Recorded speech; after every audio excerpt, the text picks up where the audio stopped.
ain't Well, been Bill? no time. They got some varmints here that I wouldn't like. Well, Bill, I'm talking to you. Get ready for a journey through the Wild West, a land of gunfights, notorious outlaws, and legendary gunslingers. We'll get into the final moments of 10 legendary figures from this unforgettable era of American history.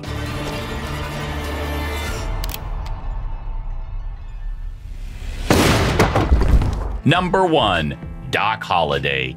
And now let's dive into the wild, wild life of Doc Holliday, the dentist turned gambler and gunfighter. You might know him best for his role in the infamous gunfight at the OK Corral alongside his buddy Wyatt Earp.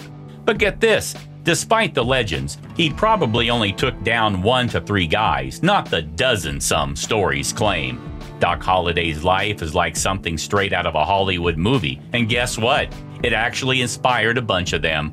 Doc wasn't always about guns and gambling. At 21, he was a fresh dental graduate from the Pennsylvania College of Dental Surgery. He set up a dental practice in Georgia, but life threw him a curveball. He got tuberculosis, the same disease that took his mom when he was 15. Looking for a change of scenery for his health, he headed to the Southwest and turned to gambling, a pretty respectable job back then in Arizona. Doc's life was like a constant adventure. He saved Wyatt Earp's life in a saloon scrap in Texas, and they became fast friends. Together, they traveled through New Mexico and Arizona, eventually landing in Tombstone. There, the local outlaw gang, the Cochise County Cowboys, kept messing with him, even accusing him of a stagecoach robbery. Then came the big day, October 26, 1881. Doc was deputized by Tombstone's marshal, Virgil Earp, and they tried to disarm 5 cowboys, leading to the legendary OK Corral shootout. Things got messy in Tombstone after that. Virgil was maimed, Morgan Earp was killed, and justice seemed out of reach. So Wyatt Earp, now a deputy U.S. Marshal, formed a posse, including Doc. They went after the cowboys they believed were responsible, leading to a series of confrontations and killings. As things heated up, a warrant was out for Doc and the posse, but they kept on, eventually heading to New Mexico. Wyatt Earp pulled some strings to keep Doc from being extradited.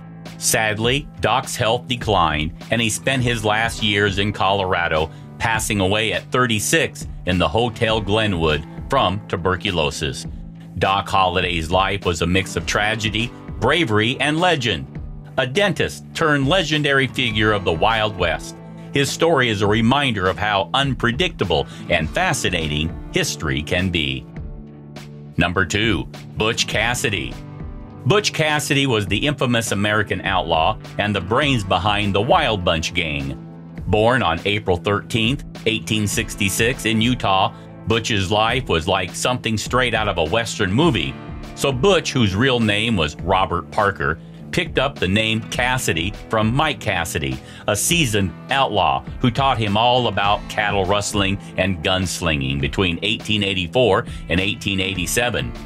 Butch wasn't just about the outlaw life. He did some cowboying between 1891 and 1892, and even spent a couple of years in Wyoming State Prison. His partner in crime, Elzie Lay. Together, they, sometimes alone, sometimes with a gang, robbed trains, banks, paymasters, and even dabbled in horse and cattle rustling. But after Elzie got caught in 1899, Butch teamed up with the legendary Sundance Kid, and oh boy, did they make a pair. As the heat from sheriffs and Pinkerton detectives turned up, Butch, Sundance, and Sundance's girlfriend, Etta Place, hightailed it to South America in 1901. While Etta headed back home in 1907, Butch and Sundance kept the adrenaline pumping by owning a ranch in Argentina and, of course, slipping back into their outlaw ways. Their wild run supposedly ended in 1909 in Bolivia, where a showdown with soldiers left Sundance fatally shot, and Butch, well, he allegedly took his own life. But wait, there's more! Some say they actually met their end in Uruguay during a bank robbery in 1911. And then there are tales of Butch sneaking back to the States, living under the radar until dying quietly in the 1930s. Butch Cassidy's life is a maze of adventures, mysteries, and legends. His story's got everything: thrilling heists, daring escapes, and an ending shrouded in mystery. If you're into stories of outlaws and wild, Wild West escapades, drop a like, share, and hit subscribe. There's more where this came from. Number 3, Annie Oakley. All right, now let's dive into the life of Annie Oakley. She was one of the coolest sharpshooters in American history. Born on August 13, 1860 in Ohio, Annie became a legend in Buffalo Bill's Wild West show, where she was known as Little Sure Shot. Annie, whose real name was Phoebe Ann Mosey, or Moses depending on who you ask, was a natural with a gun. As a kid, she was so good at hunting that she could sell her game in Cincinnati and make enough money to pay off her family's farm mortgage. Talk about a young entrepreneur. But here's where it gets really interesting. When she was just 15, she beat Frank E. Butler, a well-known vaudeville marksman, in a shooting match in Cincinnati. Sparks flew, and they ended up getting married, probably around 1876. For a while, they toured vaudeville circuits and circuses as Butler and Oakley. By the way, she probably picked the name Oakley from a suburb in Cincinnati. In April 1885, Annie, now managed by her husband, joined Buffalo Bill Cody's Wild West show. She was introduced as Miss Annie Oakley, the peerless lady wing shot. Let me tell you, she was a hit. Annie was one of the main attractions for 16 years, except for a short stint in 1887 with Pawnee Bill's Frontier Exhibition. Annie's skills were out of this world. Imagine this. She could split a playing card edge on from 30 paces away. She didn't stop there. She'd shoot dimes tossed in the air and even shot cigarettes from her husband's lips. But here's a cool bit of trivia for you. You know those Punch complimentary tickets? They're sometimes called Annie Oakleys because of her insane trick where she'd blast a playing card full of holes before it even hit the ground. Annie wasn't just big in the States. She was a massive hit in Europe too. In 1887, she even met Queen Victoria. Talk about royal approval. And get this, in Berlin, she performed her cigarette trick with none other than Crown Prince Wilhelm, who later became Kaiser Wilhelm II. He insisted on holding the cigarette himself. But life threw a curveball at Annie in 1901 with a nasty train wreck that left her partially paralyzed. But true to her indomitable spirit, she fought back, recovered, and was back on stage before you knew it, continuing to dazzle crowds for years. Her story isn't just about being a sharpshooter, it's about resilience, talent, and breaking boundaries. She was a true icon of her time. Number 4, Belle Starr. Let me tell you about Belle Starr, a real wild figure from the Old West. Born Myra Maybelle Shirley on February 5, 1848, near Carthage, Missouri, her life was nothing short of a roller coaster. Her dad, John R. Shirley, was a farmer who later ran an inn, and her mom, Eliza Hatfield Shirley, was tied to the notorious Hatfields of the Hatfield-McCoy feud fame. In 1866, she tied the knot with a guy she knew from childhood, James C. Reed. They had 2 kids, Rosie Lee Pearl and James Edwin Eddie. James tried his hand at farming but soon got mixed up with the Starr Clan notorious outlaws. They were into all sorts of shady stuff: horse stealing, cattle rustling, and whiskey bootlegging. By 1874, James was wanted for robbery, and Belle was accused of helping him. They bolted to Texas, but James was killed while trying to dodge the law. Belle didn't slow down. She joined the Starr Clan, marrying one of them, Samuel Starr, in 1880. That's when she started calling herself Belle. They supposedly covered for bootleggers and hid fugitives. This caught the eye of Judge Isaac Partner, the hanging judge, famous for his harsh sentences. In 1882, Belle and Sam got nabbed for horse theft. Even though they were sentenced to a year in prison, they got out in 9 months for good behavior. After Sam was killed in a gunfight in 1886, Belle shacked up with his relative, Jim July Starr, under Cherokee law. This might have been to keep her land. Initially, she was always a suspect when livestock went missing or fugitives were around, but she never got convicted again. Belle mellowed out, saying her place was off limits to criminals and even helped her sick neighbors. But Belle's wild life ended dramatically. She was shot in the back returning from a store to her ranch on February 3, 1889. The mystery of who did it remains unsolved. The suspect?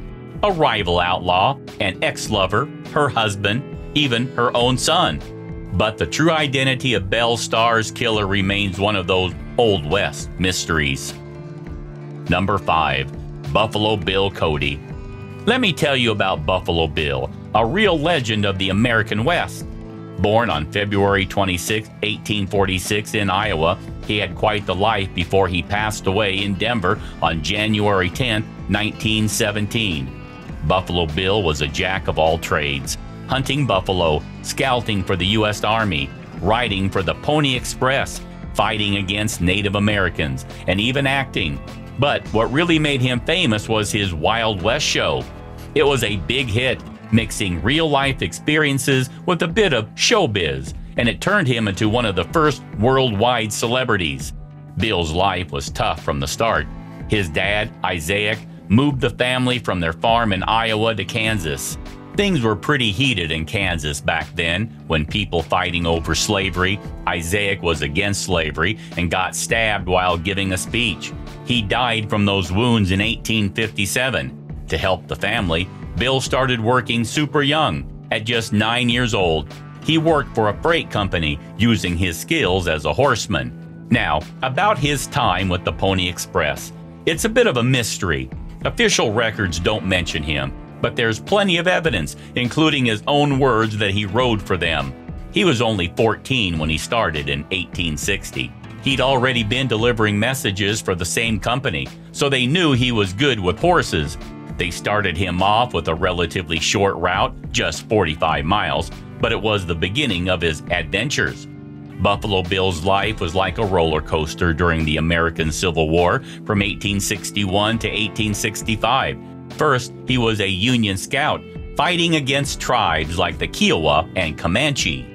Then in 1863, he joined the 7th Kansas Cavalry, getting into the thick of things in Missouri and Tennessee. After the war, he didn't slow down. He worked as a scout and dispatch bearer for the U.S. Army in Kansas around 1866 and 1867. But here's where it gets wild. From 1867 to 1868, he was hunting buffalo to feed workers building the Union Pacific Railroad. He became a buffalo hunter machine, taking down about 4,280 of them. This earned him a rep as the top buffalo killer in the Great Plains. Newspapers and dime novel writers loved these stories. They turned Bill into a Western legend.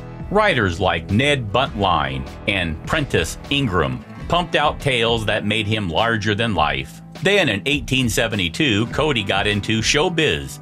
He starred in Buntline's play, The Scouts of the Prairie. Sure, his acting wasn't top-notch, but he knew how to put on a show.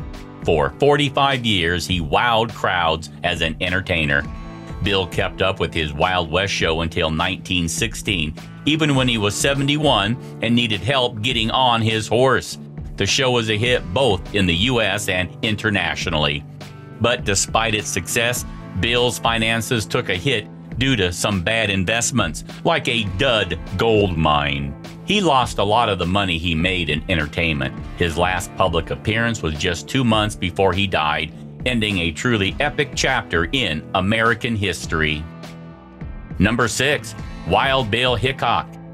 Wild Bill Hickok was a real-life action hero of the American Old West. Picture this: a soldier, scout, lawman, and yes, even a cattle rustler. Wild Bill was the quintessential gunslinger and gambler, living life on the edge in a world where shootouts were just another Tuesday. Wild Bill's story sounds like something out of a Hollywood movie, right? Well, he was a bit of a showman himself, often stretching the truth to make his tales more exciting.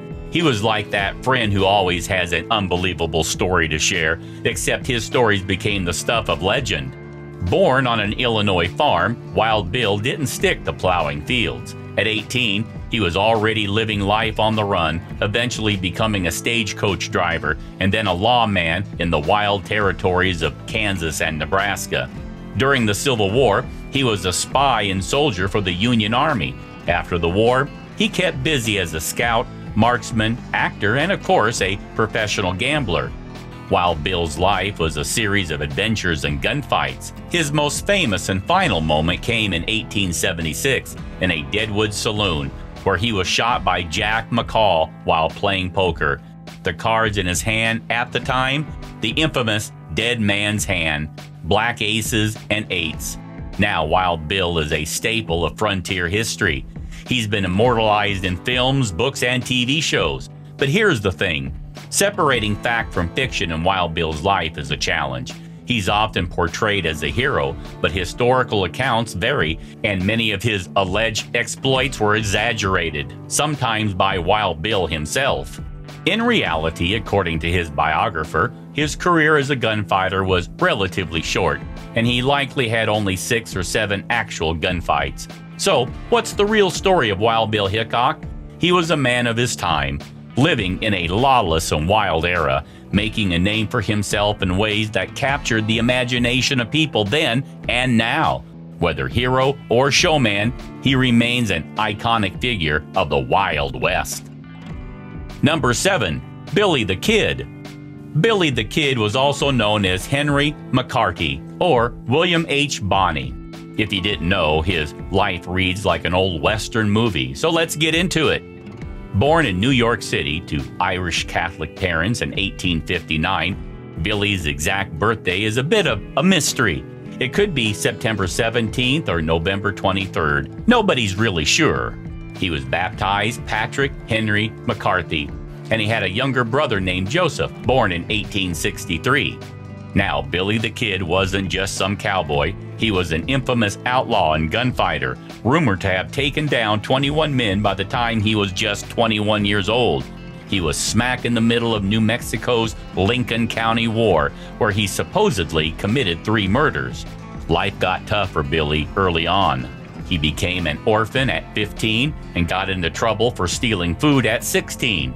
Shortly after, he was caught robbing a Chinese laundry, got arrested, but then, bam, he escaped. He fled to Arizona, becoming an outlaw and a federal fugitive. By 1877, he was calling himself William H. Bonney. Things escalated when Billy killed a blacksmith in an altercation in Arizona.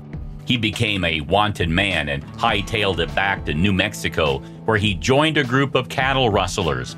Billy really made a name for himself when he joined the Regulators and got involved in the Lincoln County War of 1878.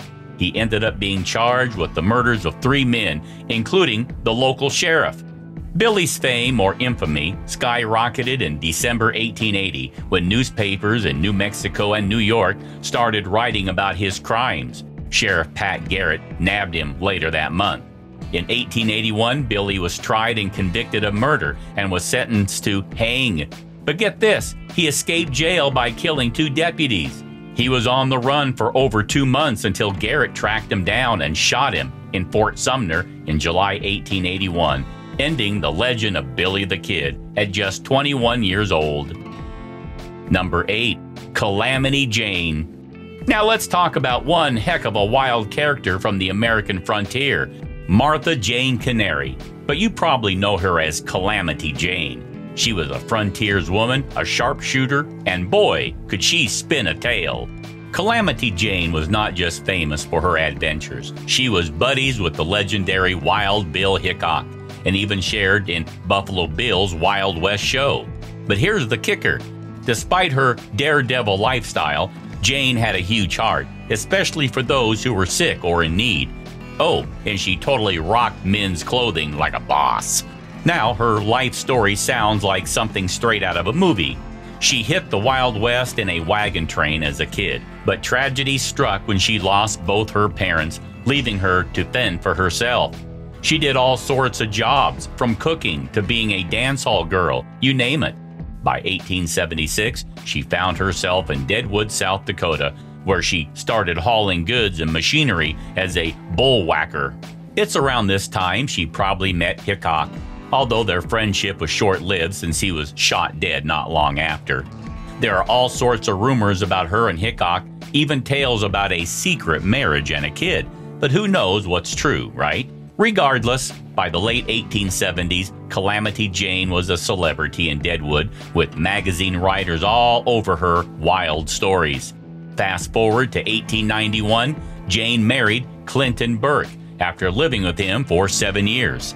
She joined Wild West shows, traveling around the Midwest and even showing up in the 1901 Pan American Exposition in New York.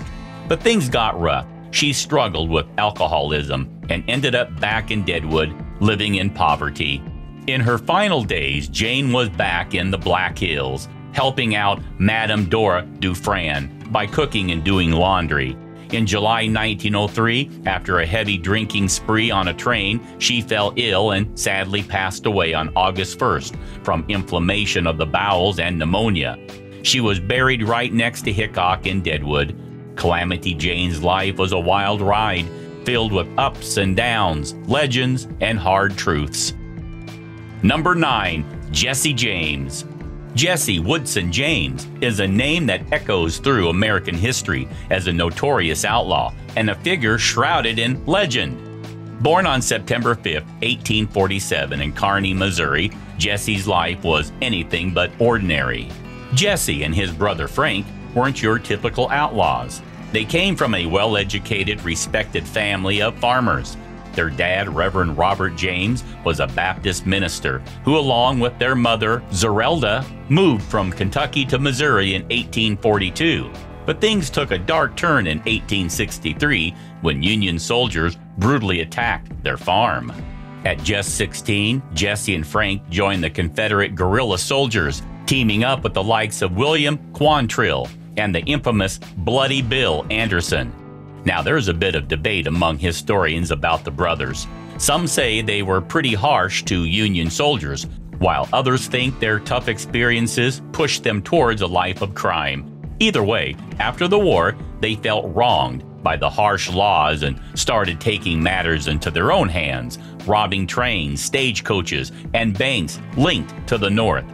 Now, you might have heard stories of Jesse and Frank being like Robin Hood, stealing from the rich and giving to the poor. But let's be real, there's no real proof of that. Chances are they kept the loot for themselves. From 1860 to 1882, the James Gang was the most feared outlaw group in American history, pulling off more than 20 bank and train robberies and not shying away from taking out anyone who got in their way. They bagged an estimated $200,000, becoming legends, especially in Missouri, for their efforts to support the Confederate cause. One of their most notorious heists was on December 7, 1869, at a bank in Gallatin, Missouri. Jesse, thinking the banker was behind Bloody Bill's death, shot him dead. The newspapers went wild, calling the gang vicious and bloodthirsty, and suddenly there were bounties on their heads. But here's where it gets really wild. On April 3, 1882, Jesse was just chilling at home, straightening a picture on his wall, when Bob Ford, a member of his own gang, shot him in the back of the head. Just like that, Jesse was gone at 34.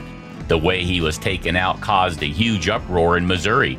People saw it as a cowardly assassination. Frank surrendered a few months later, but he got off pretty easy since the evidence was slim, and he went back to living a quiet life. And that's the whirlwind story of Jesse James, folks. A man who lived and died by the gun, leaving a legacy that's still talked about today. Number 10. Bat Masterson.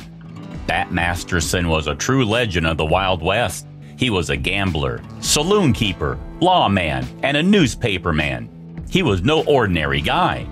Born as Bartholomew Masterson on November 26, 1853, in the quaint town of Henrysville, Quebec, Bat's early years were a mix of farm life and big family dynamics. He was the second of 7 kids, each with their own story, no doubt. The Masterson family was on the move a lot, living in Quebec, New York, Illinois, and Missouri, before finally planting roots near Wichita, Kansas. At 19, Bat's life took a turn for the adventurous. He left home to become a buffalo hunter and Indian scout in Dodge City, Kansas. This was the Wild West in all its glory, folks. But in January 1876, things got messy in Sweetwater, Texas. Bat found himself in a lethal squabble, leaving a man and a dance hall girl dead. This ordeal sent him scurrying back to Dodge City. Dodge City was where Bat really made a name for himself. Over the next decade, he juggled roles as a Ford County Sheriff, Deputy U.S. Marshal, saloon keeper, and gambler. He was part of the local power clique known as the Gang, but Bat wasn't one to stay put. He made his way to other western towns, including a stint in Tombstone, Arizona, working alongside the legendary Wyatt Earp. A quick trivia: Bat was a huge fan of prize fighting. He was so into the sport that by the 1880s, he'd become a leading authority, witnessing almost every major match and title fight in the U.S. But the cowboy life was calling its last round for Bat. In 1902, he headed to the bustling streets of New York City, swapping his gun belt for a pen. He spent the remaining years as a reporter and columnist for the Morning Telegram, covering not just sports, but offering his take on crime, politics, and other hot topics of the day. Bat's charm and wit weren't just for the readers. He was a close pal of President Theodore Roosevelt. He is one of the White House gunfighters who received federal appointments, a testament to his influence and connections. Sadly, in 1921, Bat died at his desk of a heart attack, bringing an end to his extraordinary journey. From the dusty trails of the West to the bustling streets of New York, Bat Masterson's life was nothing short of epic. So there you have it, the incredible tale of a man who lived on his own terms and left a mark on American history.